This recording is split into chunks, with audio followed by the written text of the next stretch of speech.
que casi y sin el casi la naturaleza podemos ponerla como sinónimo de la realidad. La realidad. Así que vayan teniendo esta idea en la cabeza. Claro que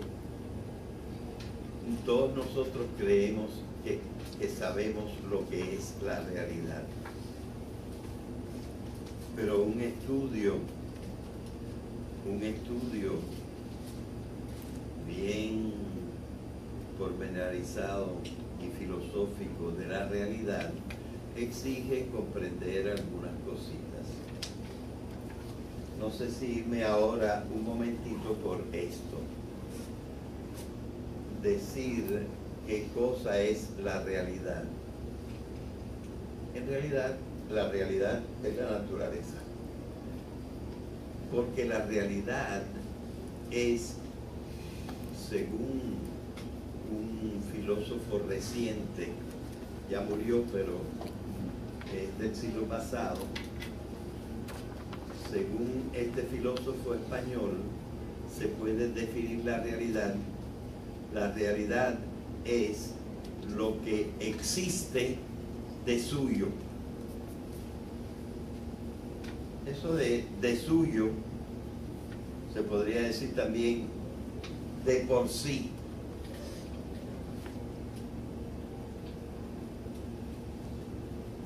Y de por sí quiere decir que no depende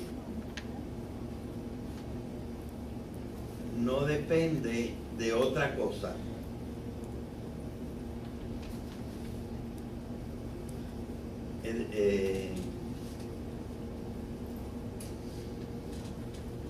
Me metí por ahí y voy a tener que decir algunas cositas como esta. Realidad viene de la palabra res.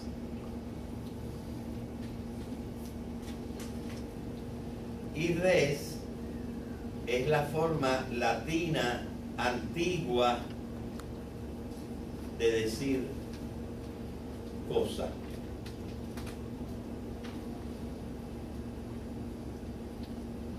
Así que la realidad también podemos decir que es el conjunto de las cosas.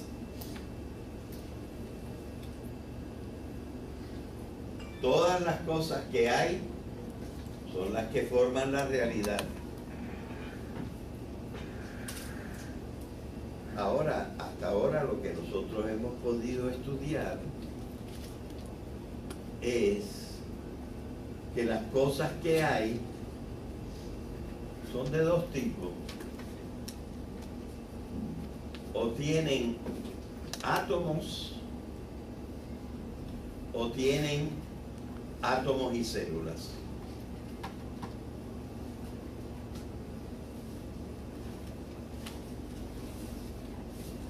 Así que nosotros vemos que la realidad es lo que nosotros también hemos llamado la naturaleza.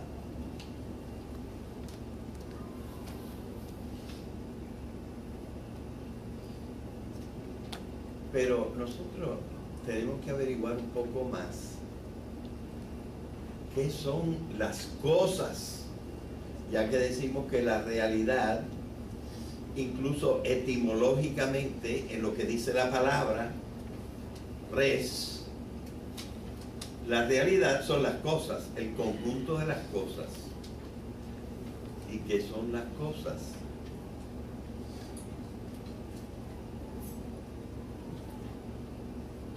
Bueno, nosotros hemos encontrado que todas las cosas tienen materia.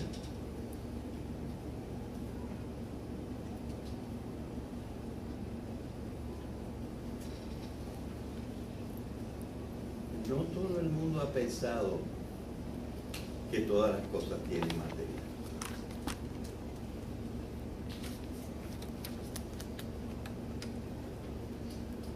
Pero a mí me gustaría explicar en qué sentido es verdad que todas las cosas tienen materia. Acuérdense, materia son las cosas actualmente, después de los primeros 4 y pico billones de años, que tienen átomos.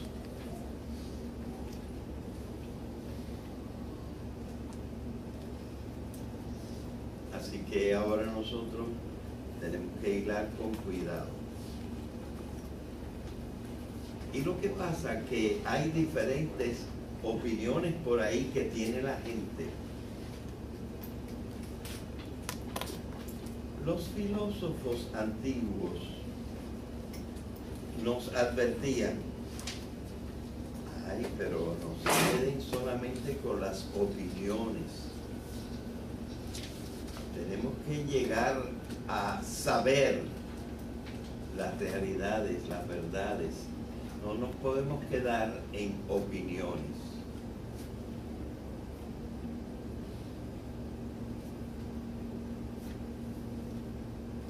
Se me ocurren muchas cosas que decir sobre esto y muchas de estas cosas yo las voy a elaborar un poco más en el cursillo que vamos a tener por las tardecitas a partir de las 5:30, lunes y miércoles, a partir como de la mitad del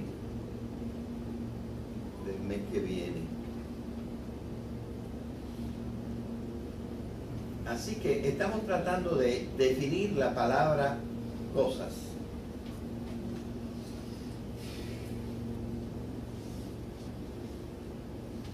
Y lo que se propone es que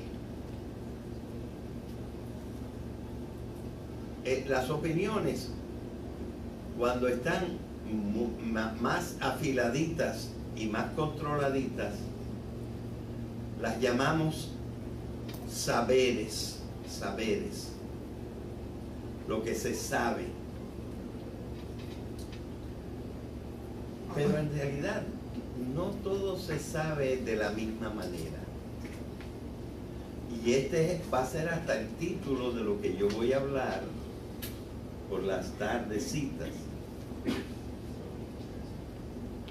Porque hay varias formas de pensamiento.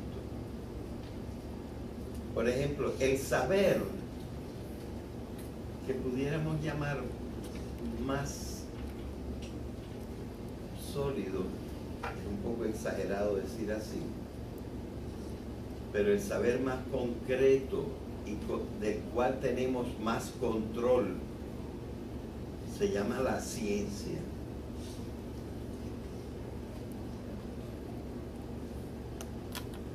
La ciencia, en realidad la ciencia moderna, quizás, según la mayoría de las personas, empieza como en el siglo XVI. Pero ahora tenemos un saber bien controlado que ha avanzado enormemente. Y este saber que tiene unas reglas, que eso sí se estudia. Aquí hay un curso que da el profesor Harry Nieves, que se llama Filosofía de las Ciencias. Y es el saber más riguroso. Pero existen por lo menos otros dos saberes, que es el saber filosófico y luego el saber que, por llamarlo de alguna forma, vamos a llamar el saber religioso. Y todas las formas de saber son respetables. Pero ni el saber filosófico ni el saber religioso han llegado a ser uno, sino que hay, mientras que hay una sola ciencia,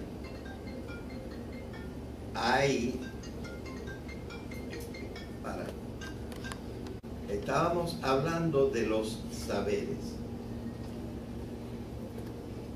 La filosofía no ha logrado decir, esta es la filosofía verdadera, porque hay muchas ideas todavía y los hombres no se han puesto de acuerdo sobre la filosofía. Y con la religión pasa lo mismo. No hay una religión, hay varias religiones y enseñan cosas contradictorias a veces las unas de las otras. Pero son saberes respetables y hay cosas que no se pueden saber por la ciencia. Entonces tenemos que buscar otras vías, aunque estas vías no sean tan seguras. Pero siempre hay manera de ir descartando lo falso. De esto es que vamos a hablar en buena parte en los cursos de las tardes.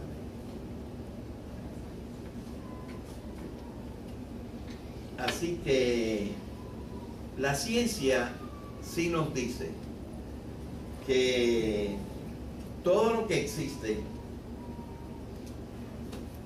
está hecho de átomos actualmente, porque por billones de años no, pero ahora sí, está hecho de átomos o de átomos y células. Hasta ahí es donde ha llegado la ciencia. Pero hay mucha gente, y a esto no alcanza el consenso de la ciencia, hay mucha gente que dice, eso no basta para decir que uno conoce la realidad. Uno tendría que decir algo como esto: lo que existe está hecho de átomos, o si no, está hecho de átomos organizados en células, o si no, de átomos organizados en células y alma.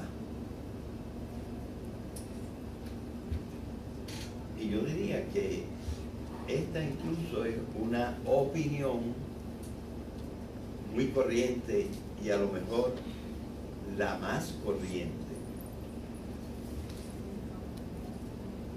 Así que el problema que se nos plantea particularmente en el día de hoy es averiguar, ¿será correcto y exacto decir, como dijo el profesor ayer, que todo es átomos o átomos y células? ¿O habrá que decir, todo es o átomos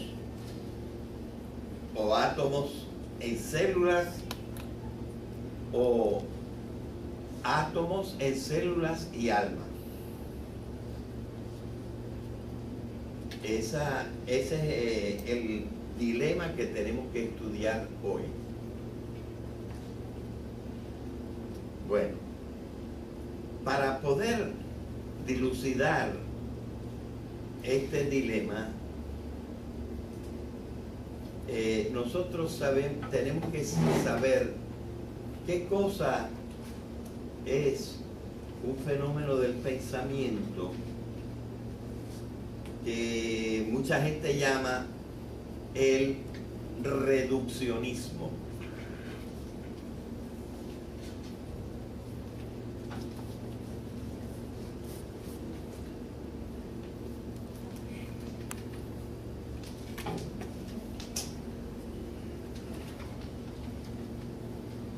Muchas de las cosas que terminan en ismo, no todas, pero muchas cosas que terminan en ismo quiere decir que son exageraciones.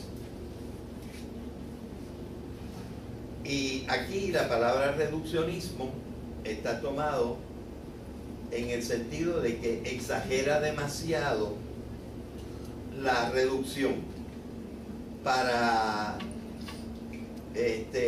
precisar que los verdaderos elementos no son tantos, sino nada más uno o dos, o uno solo. Así que el reduccionismo, en general, mucha gente lo interpreta como una exageración, y por exageración, una falsedad. Entonces, nosotros tenemos que ver si cuando yo elimino la tercera posibilidad de que haya cosas que sean átomos más células más alma, y yo elimino eso y digo, no, eso no, estoy haciendo una reducción impropia, exagerada. Entonces, les quiero decir que la reducción en sí no es mala.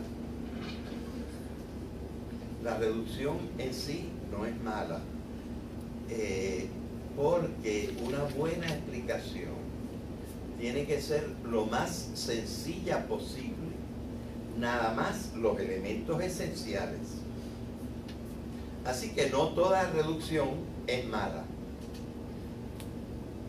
Se podría admitir alguna reducción, pero hay una regla. Y la regla la voy a expresar con esta frase.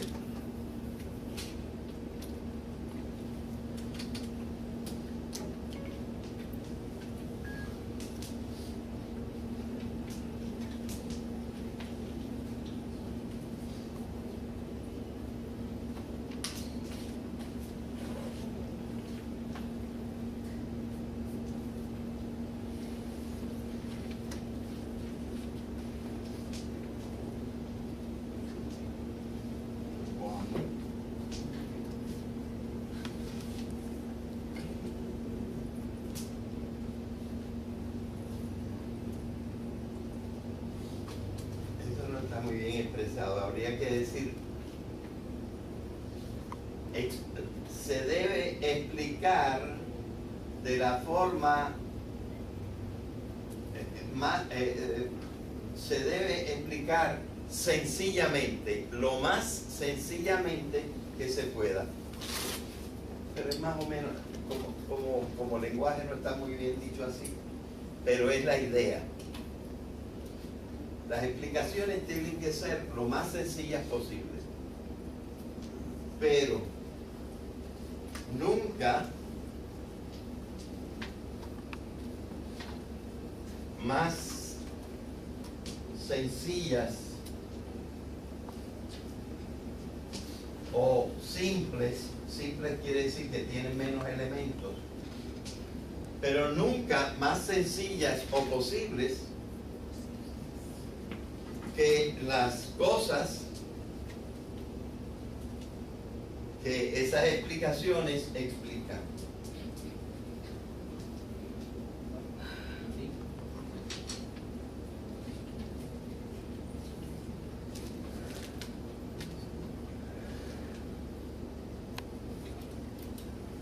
Pues si tú vas a explicar una cosa,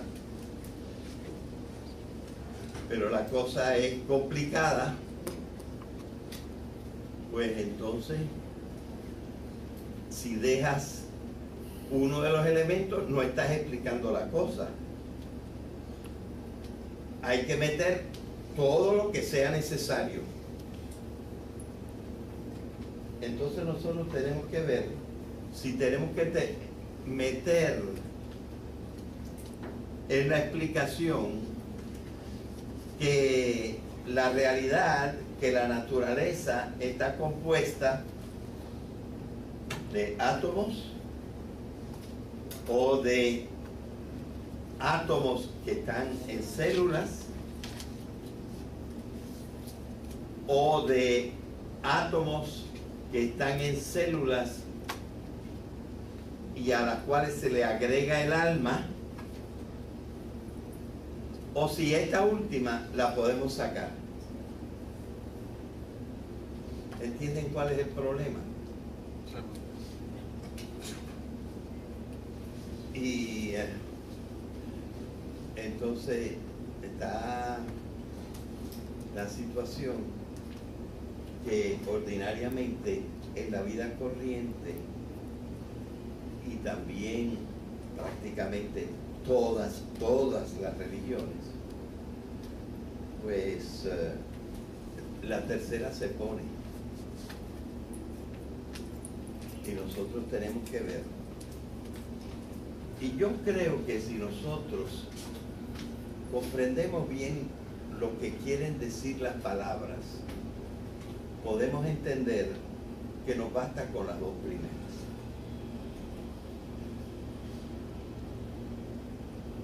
Yo en la clase pasada, en esta sección, no sé si se acuerdan que aquí abajo puse una palabrita muy importante. ¿Se acuerdan? Estaba aquí esa palabrita muy importante. Eran dos palabritas.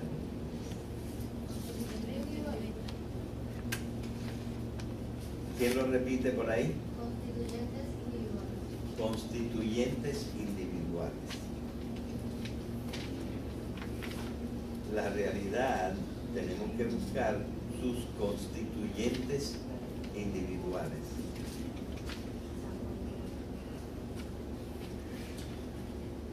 Y dije que esta era una palabrita más o menos inventada por mí, pero que había un gran filósofo que había usado para ella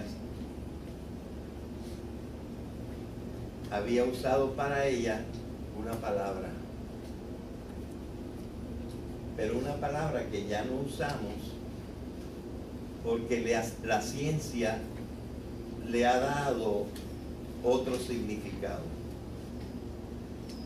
¿Quién era el filósofo? Aristóteles. ¿Y cuál es la palabrita con la que él llamaba a los constituyentes individuales? Sustancia. Muy bien, sustancias.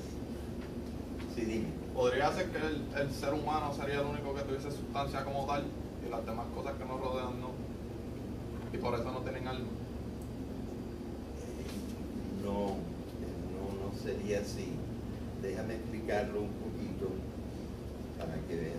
Las sustancias son muchas. Mira, tú eres una sustancia y el que está detrás de ti es una sustancia y el otro que está detrás de ti es una sustancia. Porque tú estás constituido individualmente y aunque él no existiera, tú existías. Y el pupitre en que estás sentado es otra sustancia. ¿Saben una palabra que serviría para esto? Cosas. Esto para Aristóteles era una sustancia. Esto era una sustancia. Esto era una sustancia. Esto era una sustancia. Yo soy una sustancia. Tú eres una sustancia. Todo lo que posee átomos. Todo lo que constituye parte de la realidad y forma un pequeño todo.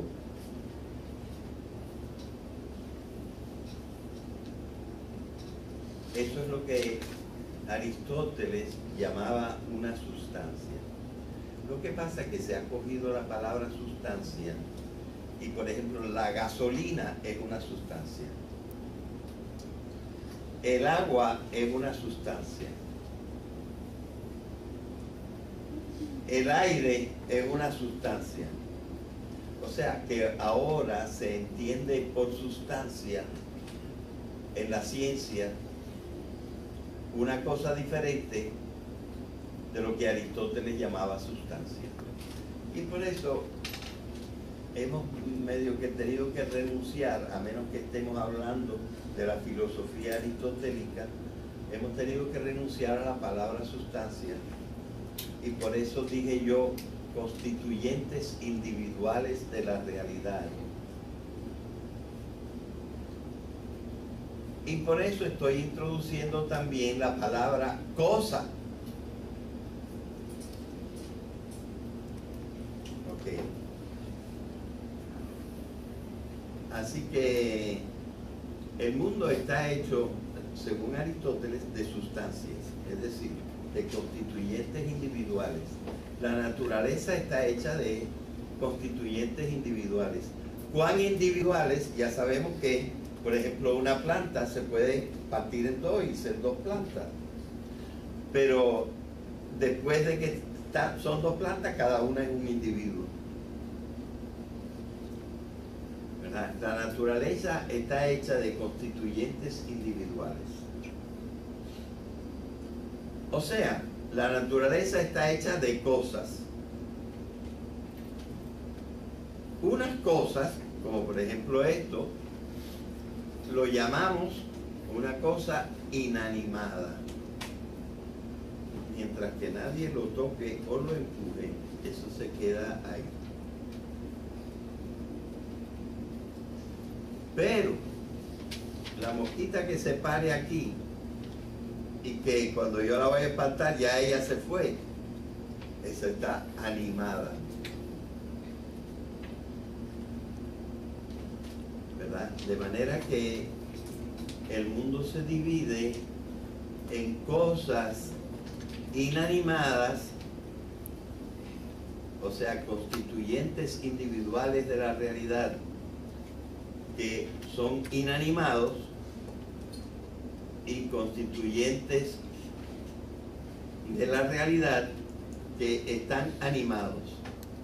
Por cierto, los que están animados son los que nosotros decimos que tienen átomos, pero que prácticamente todos sus átomos están constituidos en células. Y todos esos, Aristóteles nos decía, tienen alma. Solo que él decía que no todas las almas son iguales. Acuérdense, ¿qué cosa quiere decir alma?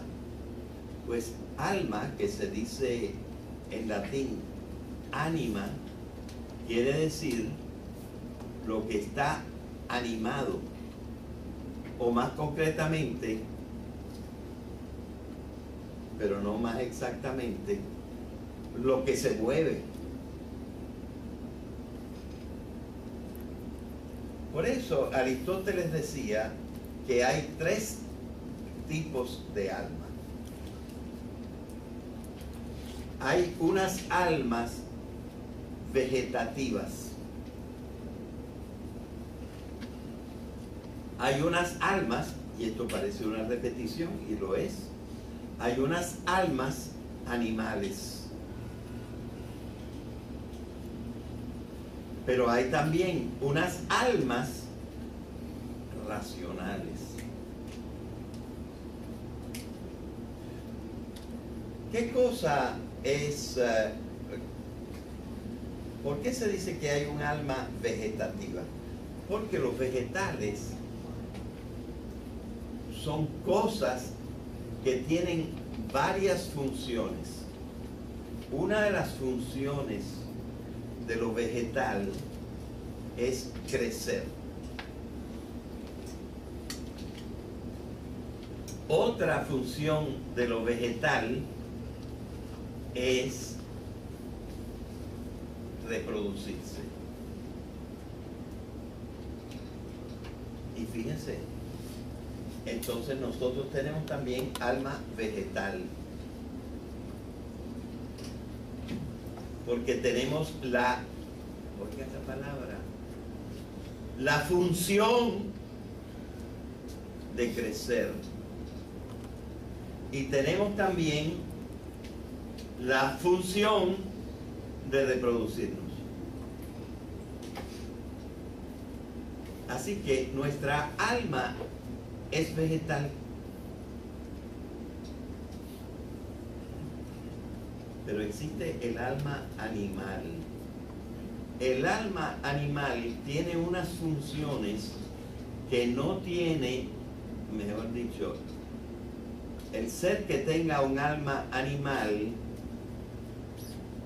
esa alma suya tiene unas funciones que además de crecer y de reproducirse, tienen la reproducción de la función de moverse por sí mismas. Tienen o piececitos o alas o algo que las hace que puedan moverse.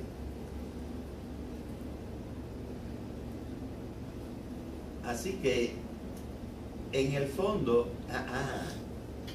pero el alma animal es también vegetal. O sea, que no es que los animales tengan dos almas, la vegetal, sino lo que quiere decir que el organismo de los animales, además de tener la función de crecer y la función de reproducirse, como ha evolucionado más, tiene también la función de moverse. Y esto la hace más compleja y más completa, tiene más funciones.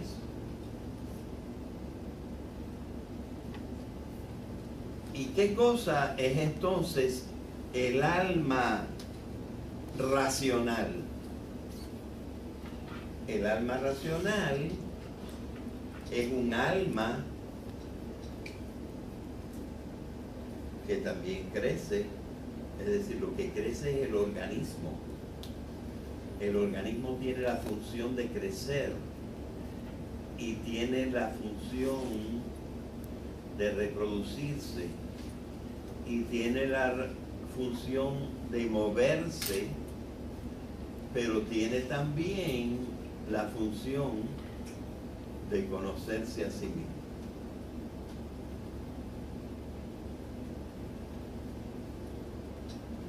De manera que nosotros podemos decir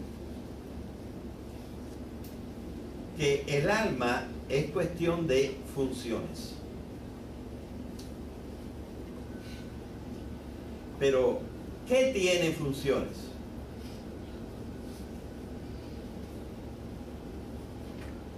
Lo que tiene funciones son las cosas. No hay ninguna función que esté en el aire. Toda función está, por decir así, amarrada a alguna cosa.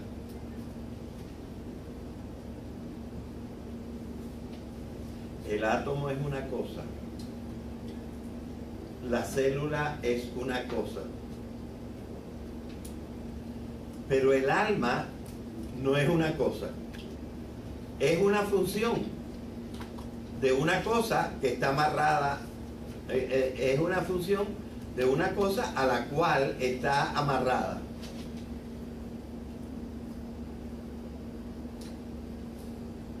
Las almas no existen por ahí. Las almas existen en seres organizados en átomos y células.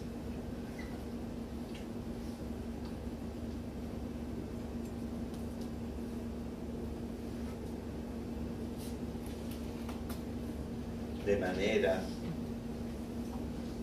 que cuando nosotros hablamos de los constituyentes de la realidad, ya que todas las cosas, incluso ahora las inanimadas, tienen funciones,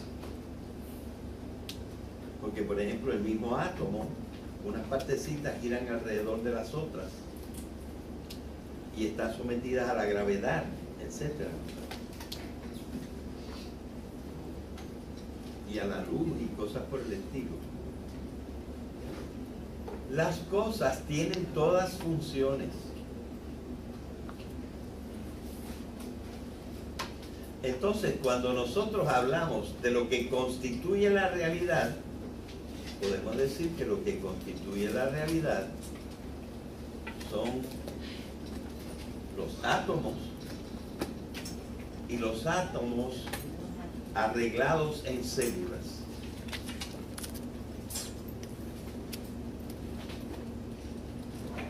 Pero no necesitamos decir que la naturaleza tiene cosas que son nada más átomos, cosas que son átomos y células, átomos en células y átomos en células y alma.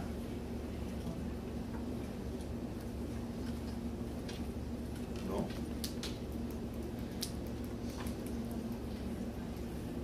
Porque estaríamos mezclando dos cosas. Estaríamos mezclando sustancias y fenómenos de la sustancia. El mundo se divide en cosas y eventos. Las podemos llamar también cosas y fenómenos. ¿Y qué cosa es el alma? Bueno, fíjense que también la llamamos la conciencia. ¿Y qué cosa es la conciencia? El evento de que nos conocemos a nosotros mismos, que conocemos nuestra propia sustancia.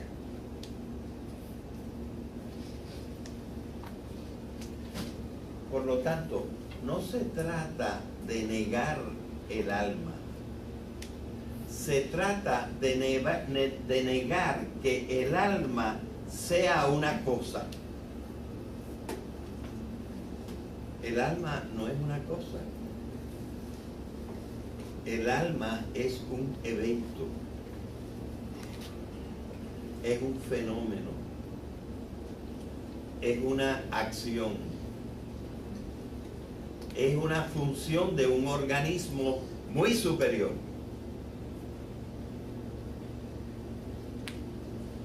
O mejor dicho, si atendemos a la clasificación de Aristóteles, es una función de todo organismo, porque son organismos nada más,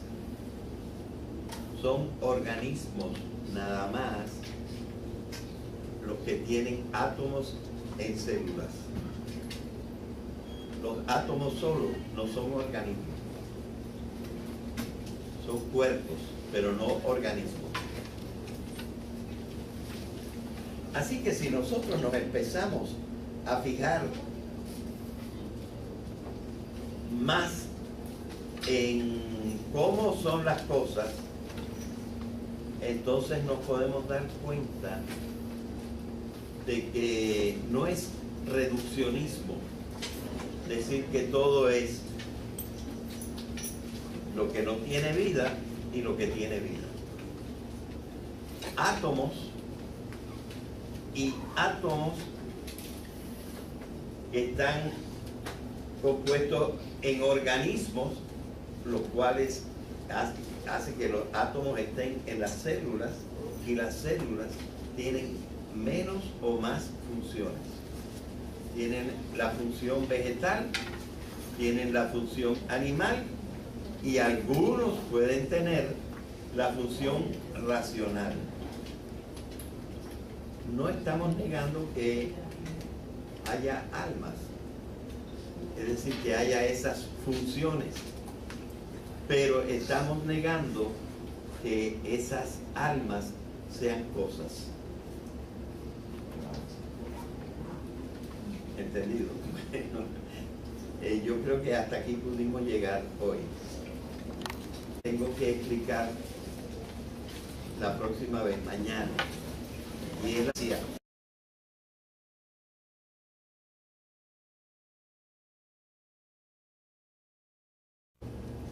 que casi y sin el casi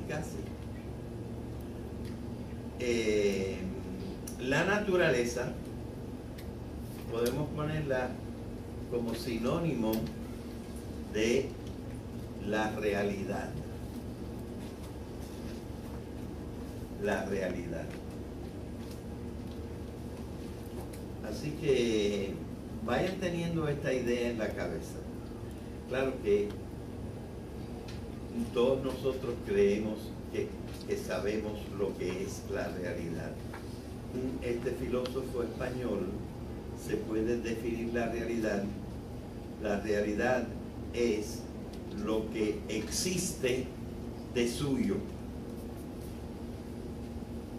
Eso de suyo se podría decir también de por sí.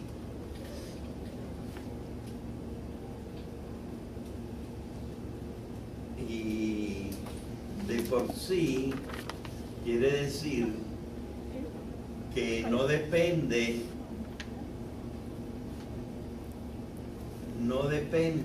de otra cosa.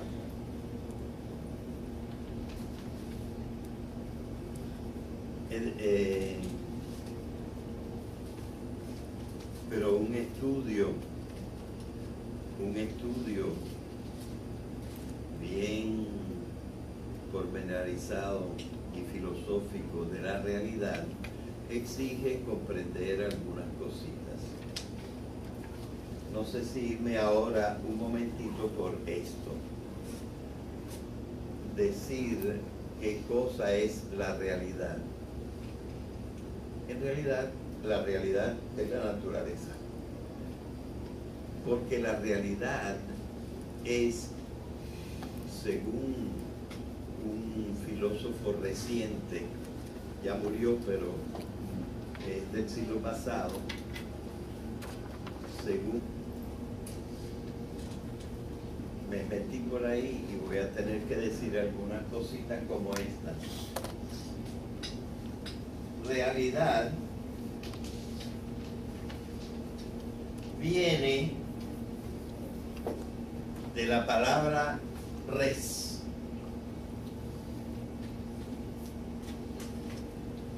Y res es la forma latina antigua de decir cosa.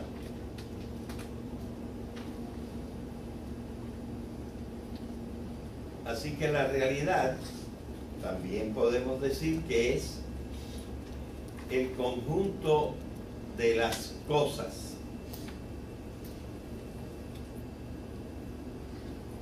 Todas las cosas que hay son las que forman la realidad. Ahora, hasta ahora lo que nosotros hemos podido estudiar es que las cosas que hay son de dos tipos. O tienen átomos o tienen átomos y células.